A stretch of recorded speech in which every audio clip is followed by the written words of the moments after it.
Yes, sir. Okay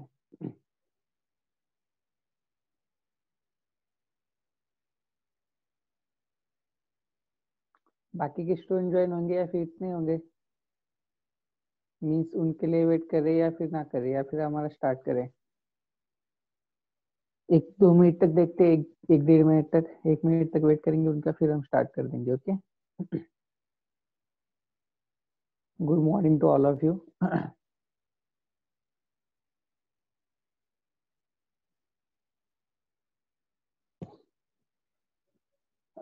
तो हमने new chapter start किया है, दैट इज ग्रेविटेशन। ओके,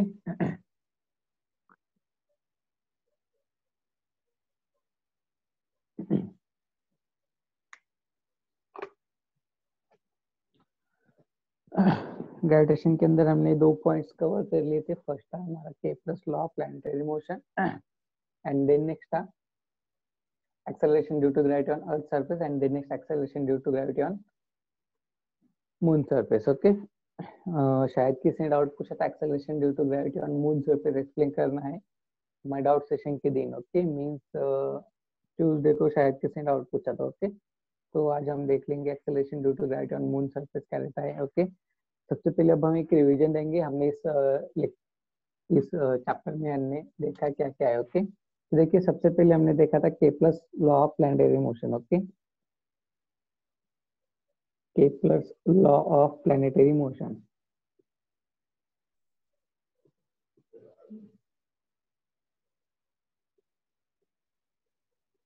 अब देखिए Kepler's law of planetary motion जो रहते हैं, केपलर्स ने 3 लॉ डिराइव किए थे, और वो तीनों लॉज उसने as a consider earth is revolving around the sun in elliptical form. Okay, ellipse के थ्रू रिवॉल्व होते अराउंड द सन, ऐसा उसने एज्यूम किया था, और उस तरह से अकॉर्डिंग टू दिस प्रोसीजर उसने 3 लॉज डिराइव किए थे। For example this is our ellipse. Okay,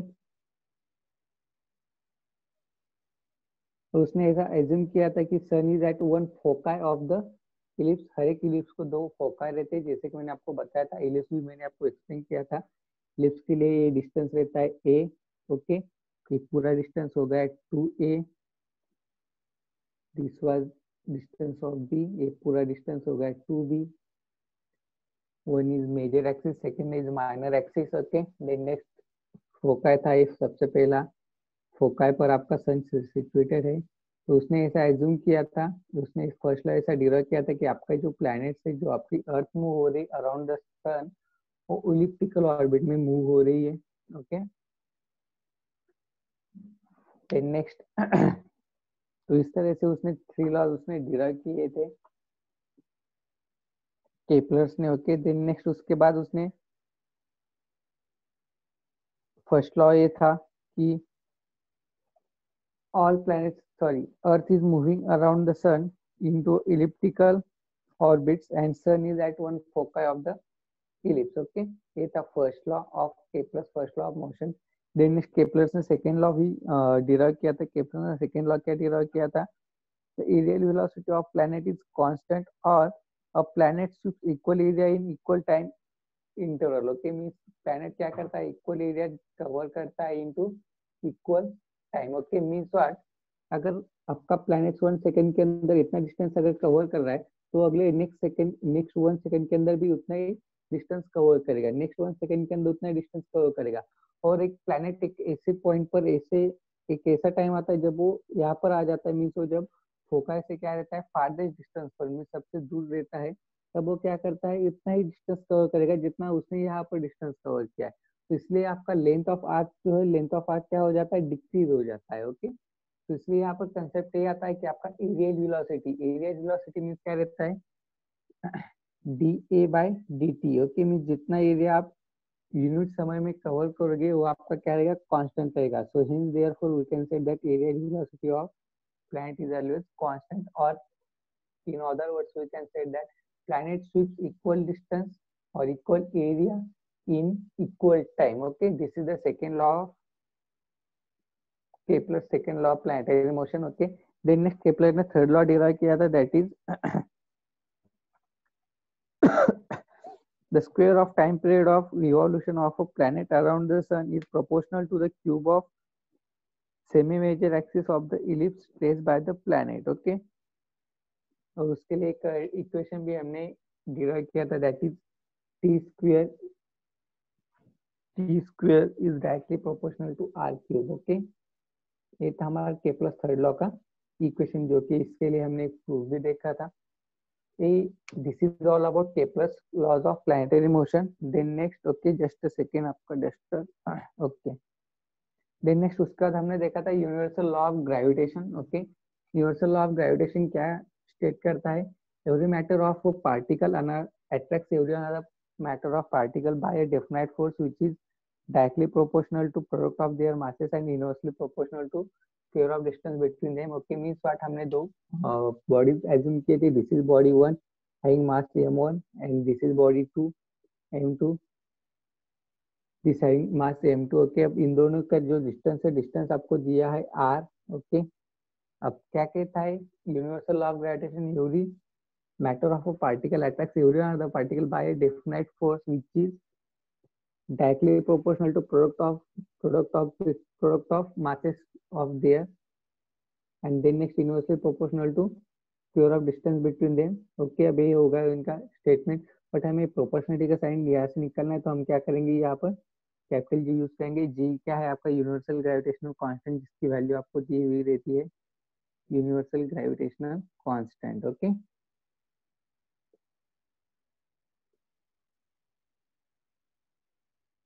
clear है? देन नेक्स्ट उसके बाद हमने देखा था acceleration due to gravity on moon surface and then next acceleration due to gravity on earth surface। okay,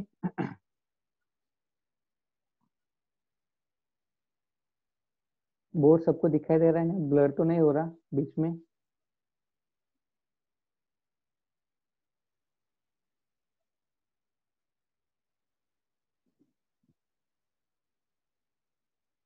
okay, then next हमने देखा था acceleration due to gravity on moon surface। okay,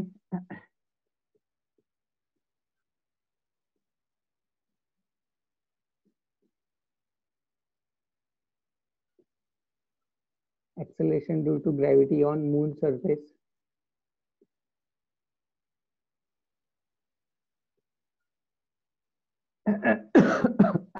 okay, अब देखिए acceleration due to gravity on moon surface ये हमने calculate किया था, but before we start the acceleration due to gravity on moon surface, उससे पहले हमें कुछ कांस्टेंट है जो कि जिसकी वैल्यूज हमें पता होनी बहुत जरूरी है। ओके, तो देखिए कौन कौन से कांस्टेंट है वो मैं आपको बोल देता हूँ एक बार। ओके, तो सबसे पहला कांस्टेंट आता है आपको मून। आप कंसिडर कर रहे हैं मून का आपको एक्सेलरेशन ड्यू टू ग्रेविटी आपको फाइंड करना है, तो मून को जो समय लगता है to complete one revolution around the earth, वो लगता है 27.3 डेज का। ओके, तो time period for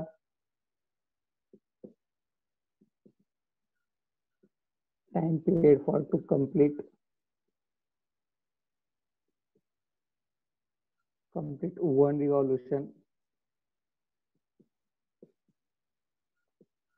one revolution around earth.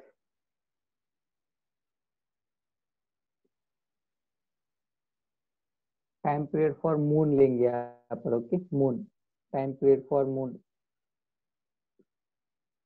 To complete one revolution around the earth. Okay, तो उसके लिए आपको कितना टाइम लगता है? 27.3 डेज का आपको टाइम लगता है। Okay, just a second, 27.3 days. Okay, अब 27.3 डेज लगता है, मीन्स आप 27.3 डेज को क्या करोगे, सेकंड के अंदर आपको कन्वर्ट करना है। तो each day consist of 24 hours, each hour consist of 60 minute, each minute consist of 60 second. तो अब इसे किस तरह से कन्वर्ट करोगे?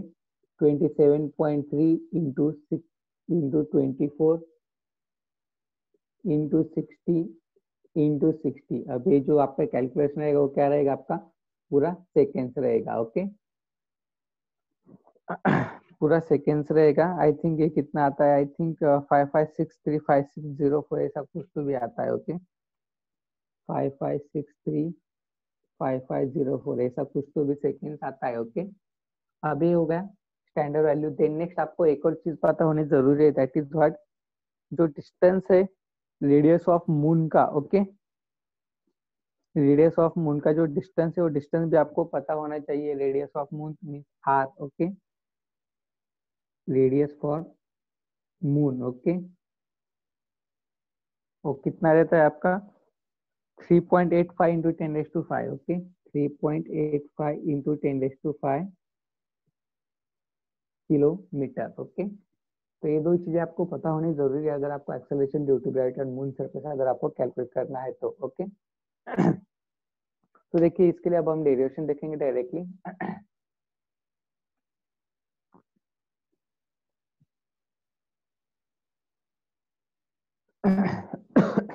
अब देखिए फॉर एग्जांपल मून के ऊपर फॉर एग्जांपल कोई ऑब्जेक्ट आपने रखा है, ओके, फॉर एग्जांपल ये आपने ऑब्जेक्ट रखा है मून के ऊपर और इस ऑब्जेक्ट का आपको क्या करना है, acceleration due to gravity find करना है। अब देखिए by which force moon will attract this object, okay, means ऐसा कौन सा फोर्स होगा जिससे वो इस ऑब्जेक्ट को अट्रैक्ट करेगा टूवर्ड्स मून सरफेस, मून उस सरफेस को अट्रैक्ट करेगा टूवर्ड्स। एक रहेगा उसका वेट, जो कि वो वेट जो एग्जर्ट कर रहा है इस मून सरफेस के ऊपर, उसका वेट वेट दैट इज हम कैलकुलेट करते हैं एम इंटू ए, ओके। एक होगा A and then next second क्या रहेगा जो कि उसका सेंट्रीफ्यूगल फोर्स है, ओके, सेंट्रीफ्यूगल फोर्स जो है उसका that is M are omega, okay. तो एम आर ओमेगा। अब ये हो गए दो इक्वेशन आपके, इन दोनों इक्वेशन को आप क्या करोगे, कैलकुलेट करोगे। M a is equal to m are omega, m m will get cancel, so a is equal to what, r into omega. अब omega is what, angular velocity है वो, एंगुलर वेलोसिटी है। Angular velocity के लिए आपको एक formula रहता है 2 pi divided by into t, okay, r omega square है, ओके। तो therefore acceleration is equal to क्या हो जाएगा, are into 2 pi divided by T whole bracket square. So hence therefore अब यहाँ पर ए इज इक्वल टू क्या हो जाएगा, are into 2 pi divided by T whole bracket square. अब आपको यहाँ पर क्या करना है, पूरा जो वैल्यू आपको है आर, आर का वैल्यू पुट करो, टी का वैल्यू पुट करो, पाई तो कांस्टेंट है, पाई का वैल्यू आप सभी को पता ही होगा। तो हेंस देयरफॉर आर, आर का कितना है 3.85 इंटू 10⁵ किलोमीटर है, किलोमीटर को हम मीटर के अंदर करेंगे इंटू अगेन 10⁵ करो। तो hence therefore multiply by 4 into pi square, 4 pi square divided by T, T means क्या है आपका 27.3 इंटू 24 इंटू 60 ओके, मीन जो आपका टाइम पीरियड है to complete one revolution around earth which is taken by moon, okay. तो 27.3 into 24 into 60 okay. अगर आप ये कैलकुलेशन करते हो तो आपको मिलता है acceleration due to gravity on moon surface, आपको मिलता है आई थिंक 0.0027 या फिर 0.00225 ऐसा कुछ तो भी मिलता है, ओके, 0.0027, ओके, मीटर पर second, okay. This is acceleration due to gravity on moon surface, okay. अब ये जो डेरिवेशन है, डेरिवेशन आपको एग्जाम के अंदर पूछा नहीं जाता, ओके, बट आपके जनरल नॉलेज के लिए आपको पता होना चाहिए, इसलिए मैंने आपको एक्सप्लेन कर दिया था, ओके। देन नेक्स्ट उसके बाद हमने देखा था acceleration due to gravity on earth surface, okay. ये सारी बातें हमने इससे पहले भी देख चुके हैं, इसलिए मैं फास्टली रिवाइज कर रहा हूँ, आपको लिख कर दे रहा हूँ और फिर से जल्द से इसे मिटा रहा हूँ, क्योंकि हमें आगे का नेक्स्ट इंपॉर्टेंट पॉइंट देखना है, ओके। अब देखिए नेक्स्ट जो है आपको क्या देखना है, acceleration due to gravity on earth surface, okay. अब देखिए acceleration due to gravity on earth surface जो है इतना इंपॉर्टेंट पॉइंट है, ओके, बहुत सारे इंपॉर्टेंट पॉइंट है। क्यों important point acceleration due to gravity on earth surface, क्योंकि इससे आगे इस लेसन के अंदर जो भी कुछ आपको डेरिवेशन है, सारे डेरिवेशन आपको इसी के ऊपर बेस है, ओके। इसलिए एक बार यहाँ पर ध्यान ध्यान दो, अच्छे से ध्यान दो, acceleration due to gravity on earth surface, okay. Acceleration due to gravity on moon surface आपको एग्जाम में पूछा नहीं जा सकता और उसका ज्यादा रिलेशन भी नहीं है आगे इस लेसन के अंदर, ओके। But acceleration due to gravity on earth जो है, अर्थ बहुत इंपॉर्टेंट है, आगे के सारे डेरिवेशन आपके इसी के ऊपर डिपेंड है।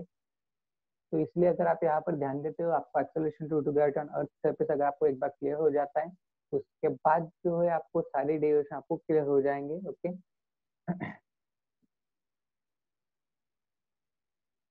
acceleration due to gravity on earth surface, acceleration due to gravity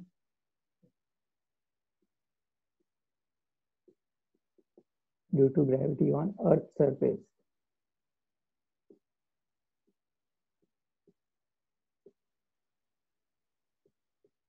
okay. Acceleration due to gravity on earth surface हमें कैलकुलेट करना है। ओके, अब देखिए आपके जो अर्थ सरफेस है, अर्थ सरफेस के ऊपर आपका एक्सेलरेशन ड्यू टू ग्रेविटी कितना रहता है वो आपको कैलकुलेट करना है। ओके, फॉर एग्जाम्पल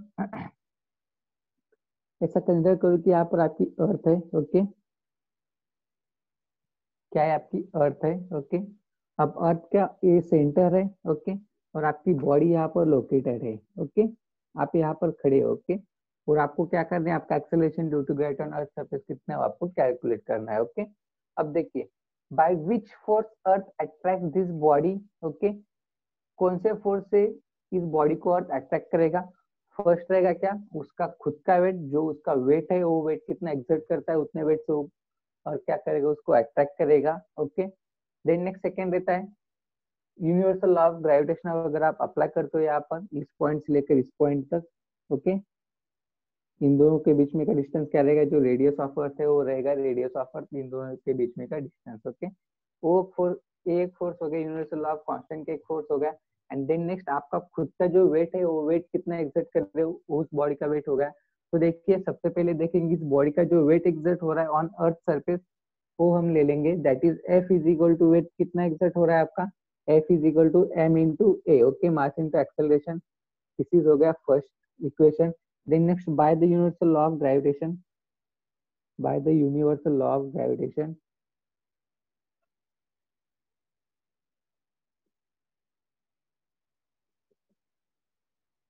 अब देखिए बहुत इंपॉर्टेंट चीज है यहाँ पर, by the universal law of gravitation. अब हमें क्या करना है, इस बॉडी के लिए जो कि अर्थ सरफेस के ऊपर सिचुएटेड है, इस बॉडी के लिए हमें क्या करना है, universal law of gravitation apply करना है। यूनिवर्सल लॉ ऑफ ग्रेविटेशन क्या रहता है, it states that every particle of another part every particle of matter attracts every another particle of matter by a definite force which is directly proportional to product of masses and to a inversely proportional to square of distance between them। Okay, means ये जो दो bodies रहेंगी, दो bodies कौन कौन से, एक यहाँ पर जो हमने ऑब्जेक्ट प्लेस किया है, एंड देन एक सेकेंड बॉडी कौन सी है, खुद अर्थ। ओके, इन दोनों के मास का जो प्रोडक्ट रहेगा उस मास का प्रोडक्ट को डायरेक्टली प्रोपोर्शनल रहेगा। And then next inversely proportional, means इन दोनों के बीच में का जो डिस्टेंस है, डिस्टेंस कौन सा है, बॉडी कहाँ पर सिचुएटेड है, अर्थ सरफेस पर, मींस इन दोनों के बीच में का डिस्टेंस कितना आएगा, जितना अर्थ का रेडियस रहेगा उतना डिस्टेंस आएगा। ओके तो देखिए यहाँ पर सेकेंड इक्वेशन क्या बनता है, F is equal to G capital M small M divided by R square. Okay, अब देखिए आर स्क्वेयर है इसका मतलब क्या हुआ, रेडियस ऑफ अर्थ है। अब जी एम एम, अब capital M is equal to क्या है, capital M is mass of earth,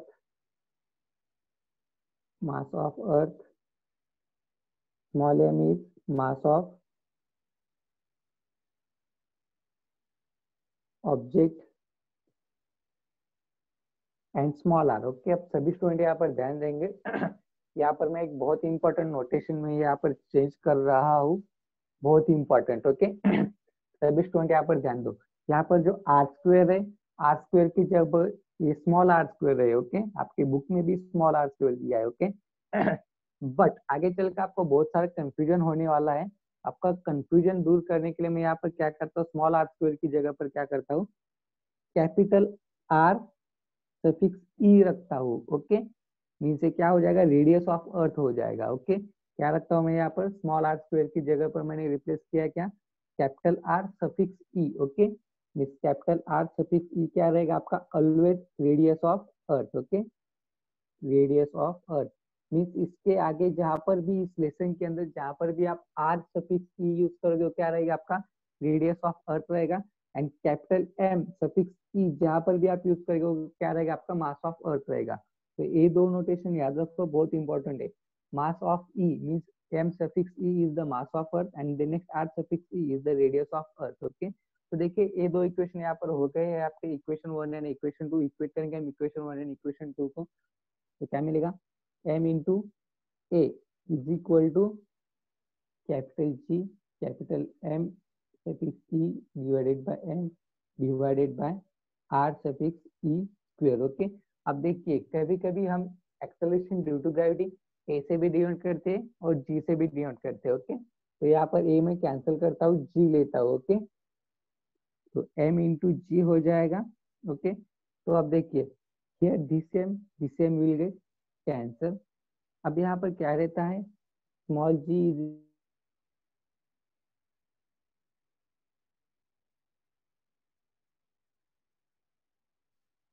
square. Okay, तो देखिए ये होगा आपका acceleration due to gravity on earth surface, जो कि बहुत बहुत इंपॉर्टेंट है। इस पॉइंट को आप बहुत स्टार कर लिखिए। ओके, बहुत सारा स्टार दीजिए, क्योंकि ये फॉर्मूला आपको बहुत सारी जगह पर आपको यूज करना है आगे चलकर। ओके, तो acceleration due to gravity on earth surface क्या रहता है, g is equal to capital G capital M suffix E divided by capital R suffix E square. Okay, तो किसी नोट डाउन नहीं किया होगा तो ये नोट डाउन कर लो, बहुत इंपॉर्टेंट है ये फॉर्मूला, बहुत इंपॉर्टेंट है। एक बार फिर से मैं बोल दिया था, इस फॉर्मूले के ऊपर पिछले 6 साल से जेईई के एग्जाम में क्वेश्चंस आ रहे हैं। 2014 से लेकर 2019 तक कंटिन्यूअसली 14 में आया था, 15 में आया था, 16 में आया था, 17 में आया था, 18 में आया था, 19 में आया था, सिर्फ इसी फॉर्मूले के ऊपर। अगर ये फॉर्मूला आपको अच्छे से याद रहता है, अगर इस फॉर्मूले को आप किस तरह से कन्वर्ट करना है ये समझ जाते हो, तो आगे चलकर आपके जो डेरिवेशन और डेरिवेशन आपको समझ में आ जाएंगे। ओके, एक बार इसे नोट कर लो, अगर किसी नोट नहीं किया तो नोट कर लो। द नेक्स्ट इंपॉर्टेंट पॉइंट मुझे स्टार्ट करना है, जस्ट अ सेकेंड। चलो,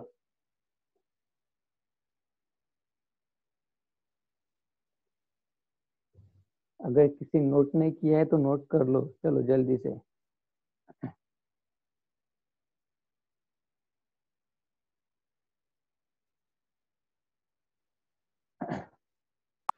सर एक बार फिर से बताओ ना। ओके, एक बार फिर से एक्सप्लेन करता हूँ, कोई बात नहीं।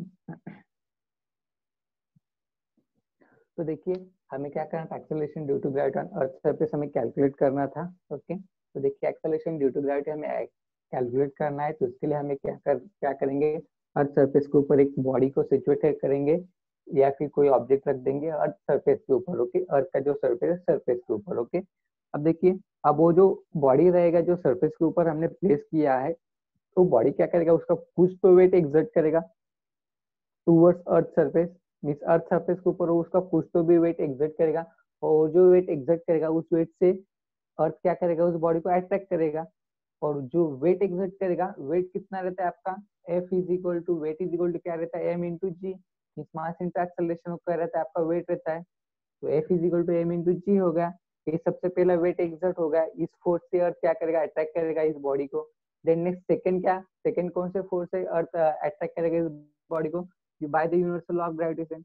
यूनिवर्सल लॉ ऑफ ग्रेविटेशन क्या कहता है, the force which attracts another body is directly proportional to product of their masses and inversely proportional to square of distance between them। Means अगर कोई बॉडी दूसरे बॉडी को अगर उसकी तरफ अगर अट्रैक्ट कर रहा है तो क्या रहता है, डायरेक्टली प्रोपोर्शनल रहता है किसको, product of their masses. Product of their masses means what, earth इस ऑब्जेक्ट को अट्रैक्ट कर रहा है, मीन्स इस अर्थ का जो मास रहेगा वो प्रोडक्ट रहेगा किसके साथ, इस बॉडी के मास के साथ, means capital M into M हो गया, डिवाइडेड बाय इनवर्सली प्रोपोर्शनल है to square of distance between them. अब देखिए इस बॉडी का सेंटर मीन्स अर्थ का सेंटर एंड ये बॉडी का सेंटर, इन दोनों के बीच में का डिस्टेंस कितना है, जितना आपका रेडियस ऑफ अर्थ है। तो हेंस देयरफॉर यहाँ पर आर ई स्क्वायर होगा, inversely proportional to square of distance between them. अब प्रोपोर्शनलिटी के साइन हटाने के लिए हमने यहाँ पर कैपिटल जी यूज किया, जी का वैल्यू क्या है, ग्रेविटेशनल यूनिवर्सल ग्रेविटेशनल कांस्टेंट है। तो hence therefore F is equal to capital G capital M small M divided by R U square. अब इस दोनों इक्वेशन को हम क्या करेंगे, इक्वेट करेंगे। क्यों इक्वेट करेंगे, क्योंकि इनका एलएचएस इक्वल है।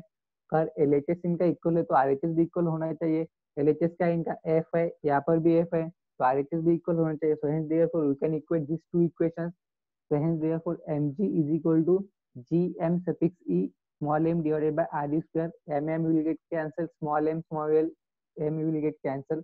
Hence therefore acceleration due to gravity on earth surface क्या हो जाता है आपका, capital G mass of earth divided by radius of earth square. Clear है। अब एक्सेलरेशन ड्यू टू ग्रेविटी का यूनिट क्या रहता है, यूनिट रहता है आपका मीटर पर सेकेंड स्क्वायर। ओके, याद रखना है मीटर पर सेकेंड स्क्वायर। और इसका अर्थ सरफेस के ऊपर इसका डिस्टेंस, इसका एक स्टैंडर्ड वैल्यू रहता है, दैट इज 9.81। ओके, 9.81। अगर आपको 9.81 कहाँ से आता है, अगर आपको कैलकुलेट करना है, आप इस फॉर्मूले के ऊपर वैल्यूज पुट कर देखो, कैपिटल जी का वैल्यू रहता है 6.67 इंटू 10⁻⁻11। मास ऑफ अर्थ रहता है mass of earth I think mass of earth रहता है आपका 5.97 into 10⁻24 and then next radius of earth रहता है आपका 6.37 इंटू 10⁻12। ये सारे वैल्यू मैं आपको राइट कर दूंगा, तब पहले आप इतना राइट कर लो।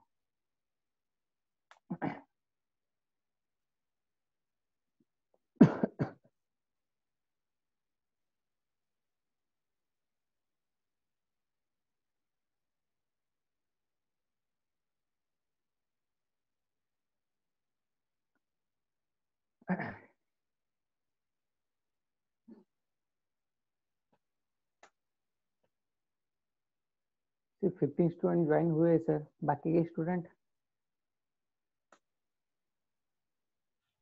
सो रेगुलरिटी के हिसाब से आते हो सोए होंगे आई थिंक।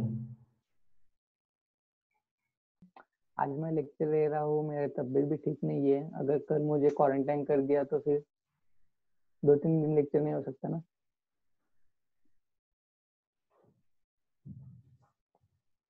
ठीक है,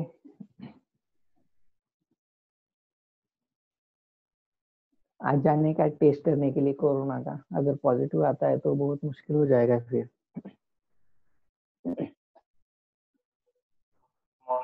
ओके, हुआ क्या note down?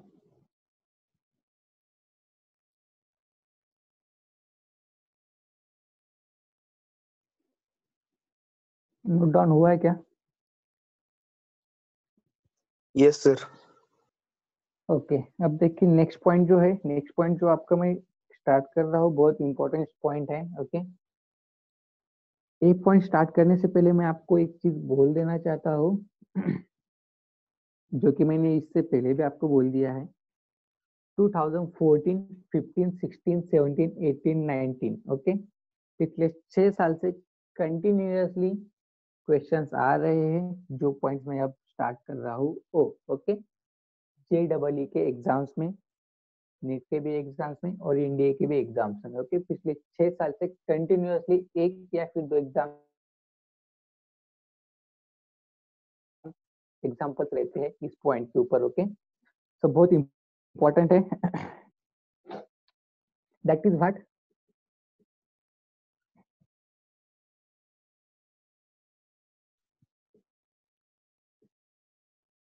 Variation in acceleration due to gravity.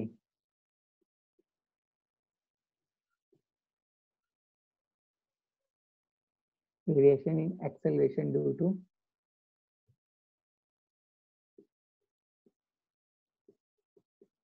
gravity. Okay, इस पॉइंट को वेरी वेरी इंपॉर्टेंट कर रखना। ओके, आप जो एग्जाम दोगे उसके अंदर भी 101% इस पॉइंट के ऊपर आपको क्वेश्चन रहने वाला है, मतलब रहने ही वाला है। एक क्वेश्चन रहेगा या फिर 2 क्वेश्चन रहेंगे। अगर जेई के अंदर अगर आपको क्वेश्चन आता है तो एक क्वेश्चन कंसिडर रहता है आपका आई थिंक 4 मार्क्स से, और अगर वैसे आपको 2 मार्क्स आते हैं, 2 क्वेश्चन आते हैं तो आपके 8 मार्क्स हो गए। तो देखो 8 मार्क्स का टॉपिक है ये, variation in acceleration due to gravity, बहुत इंपॉर्टेंट है।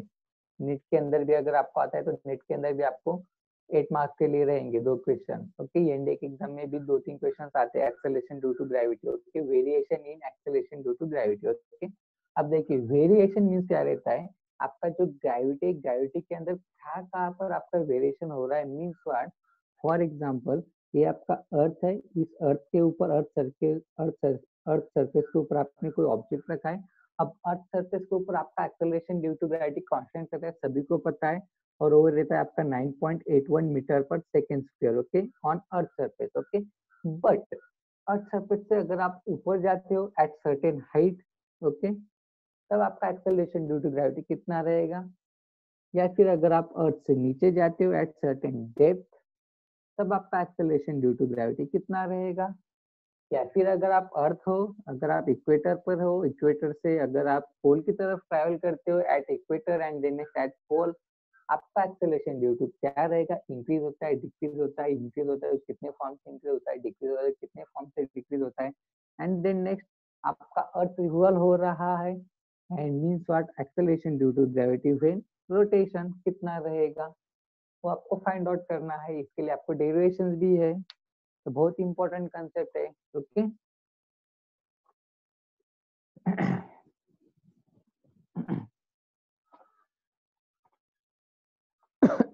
तो देखिए variation in acceleration due to gravity, सबसे पहला वेरिएशन आता है आपका हाइट और डेप्थ का। ओके हाइट और डेप्थ। ओके मीन्स अगर आप हाइट पर जाते हो तब कितना रहता है, एंड देन नेक्स्ट अगर आप नीचे जाते हो अर्थ में means depth. Okay then next second variation आपका आता है shape of earth. Okay shape of earth, and then next third variation आता है आपका due to rotation of earth.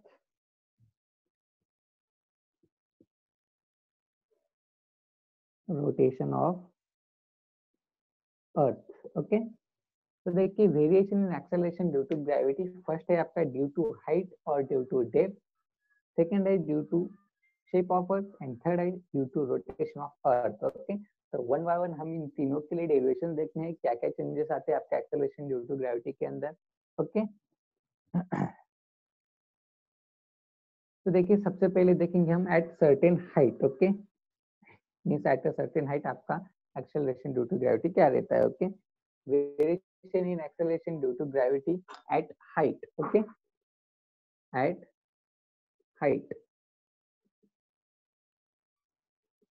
Means what, earth surface. अब आपको कुछ हाइट पर आपको आपका एक्सेलरेशन ड्यू टू ग्रेविटी देख चेक करना है कि आपका क्या आता है।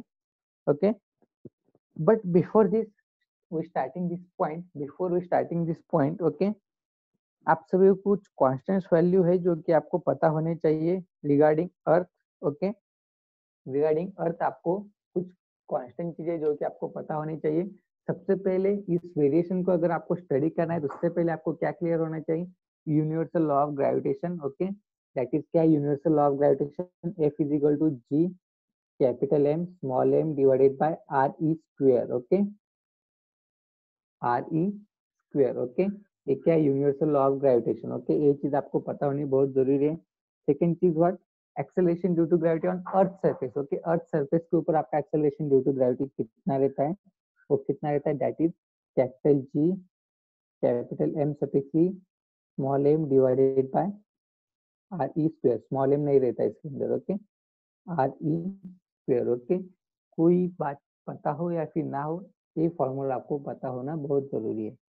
Acceleration due to gravity on earth surface क्या रहता है, capital G small capital M suffix E divided by capital R suffix E square. Okay जैसा कि मैंने आपको बताया कैपिटल एम क्या रहता है, mass of earth, capital R e क्या रहता है, radius of earth. Okay then next आपको क्या पता होना जरूरी है, mass of earth. Okay mass of earth कितना रहता है, ओके मास ऑफ अर्थ कितना है आपका, मास ऑफ अर्थ आपका रहता है 5.94 रहता है। ओके बट उसे कुछ लोग राउंड फिगर लेते हैं, राउंड फिगर क्या रहते हैं 6 into 10⁻24 kg। Okay then next radius of earth, radius of earth कितना है वो भी आपको पता होना जरूरी है, दैट इज वो रहता है आपका 6400 किलोमीटर। ओके जो कि हो गया आपका 6.4 इंटू 10⁻6 किलोमीटर। ओके तो ये चार चीजें आपको पता होनी जरूरी है।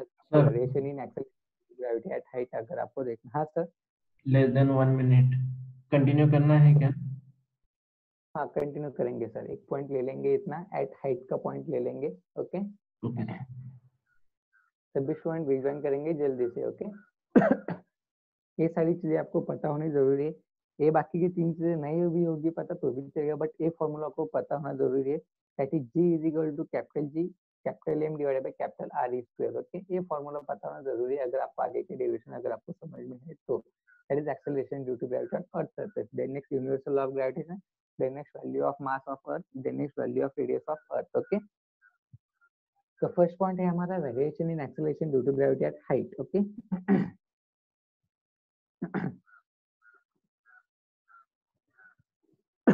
सभी स्टूडेंट फिर